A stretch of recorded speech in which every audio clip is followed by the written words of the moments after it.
আসসালামু আলাইকুম। স্বাগত জানাচ্ছি সন্ধ্যার প্রধান এসকেটিভি সংবাদে। শুরুতেই জানিয়ে দিচ্ছি সংবাদ শিরোনাম। ভুটানের প্রধানমন্ত্রীকে ঢাকায় লাল গালিচার সংবর্ধনা, প্রধান উপদেষ্টার সাথে বৈঠক। মেজর সিনহা হত্যা মামলায় হাইকোর্টের রায়, ওসি প্রদীপ ও লিয়াকতের মৃত্যুদণ্ড বহাল। গতকালের ভূমিকম্পে নিহতের সংখ্যা বেড়ে 10, প্রধান উপদেষ্টার বাসভবনে ফাটলের খবরটি জানালেন ফায়ার সার্ভিস। এবং রাজনীতিতে উত্তাপ, জামাত গত এক দশকে ফ্যাসিস্ট বিরোধী দৃশ্যমান কিছুই করেনি, মন্তব্য মির্জা ফখরুলের। এতক্ষণ শুনছিলেন সংবাদ শিরোনাম, এখন শুনবেন বিস্তারিত। আজ সকালে ঢাকায় এসে পৌঁছেছেন ভুটানের প্রধানমন্ত্রী শেরিং তোবগে।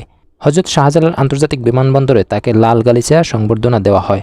সকাল 8টা 15 তিনি ঢাকায় অবতরণ করলে তাকে স্বাগত জানান বাংলাদেশের প্রধান উপদেষ্টা ডক্টর মোহাম্মদ ইউনুস।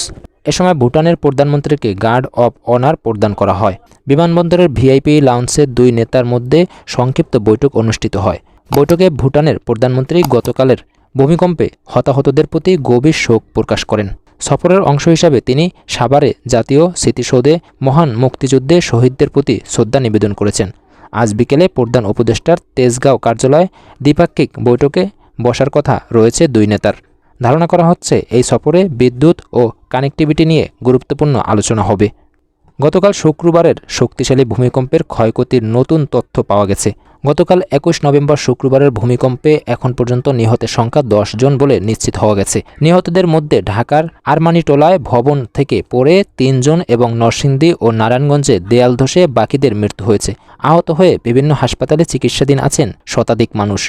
রিক্টার স্কেলে 5.7 মাত্রার এই ভূমিকম্পে রাজধানীসহ দেশের বিভিন্ন স্থানে বেশ কিছু ভবনে ফাটল দেখা দিয়েছে।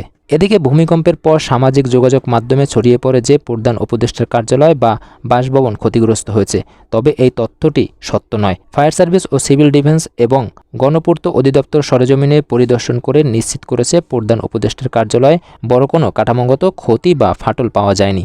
বহুল আলোচিত অবসরপ্রাপ্ত মেজর সিনহা মোহাম্মদ রাশেদ খান হত্যা মামলায় টেকনাফ থানার সাবেক ওসি প্রদীপ কুমার দাস এবং পরিদর্শক লিয়াকত আলীর মৃত্যুদণ্ড বহাল রেখেছে হাইকোর্ট। নিম্ন আদালতের রায়ের বিরুদ্ধে আসামিদের করা আপিল ও ডেথ রেফারেন্স শুনানি শেষে আদালত এ রায় দেন।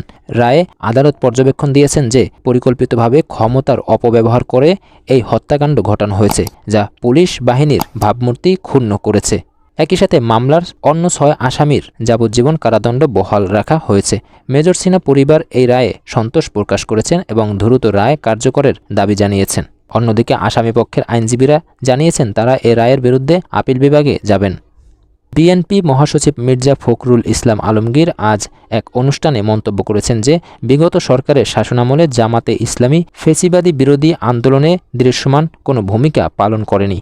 মির্জা ফখরুল বলেন, গত 10 থেকে 15 বছরে যখন বিএনপি রাজপথে রক্ত দিয়েছে, গুম খুনের শিকার হয়েছে, তখন জামাতের পক্ষ থেকে ফেসিবাদের বিরুদ্ধে কার্যকর বা দৃশ্যমান কোনো প্রতিরোধ আমরা দেখিনি। তিনি আরও অভিযোগ করেন, ফেসিবাদের দোসররা এখনও বিভিন্নভাবে ষড়যন্ত্র করছে এবং একটি দল তাদের এজেন্ডা বাস্তবায়নে কাজ করছে। মির্জা ফখরুলের এই বক্তব্যের পর রাজনৈতিক মহলে ব্যাপক আলোচনার সৃষ্টি হয়েছে। তবে জামাতে ইসলামীর পক্ষ থেকে এখন পর্যন্ত এ বিষয়ে আনুষ্ঠানিক কোনো প্রক্রিয়া পাওয়া যায়নি। দর্শক, এই ছিল এখনকার মতো রাতের সংবাদ। পরবর্তী আপডেট পেতে আমাদের চ্যানেলটি সাবস্ক্রাইব করুন, লাইক, কমেন্ট, শেয়ার দিয়ে আমাদের সাথে থাকুন।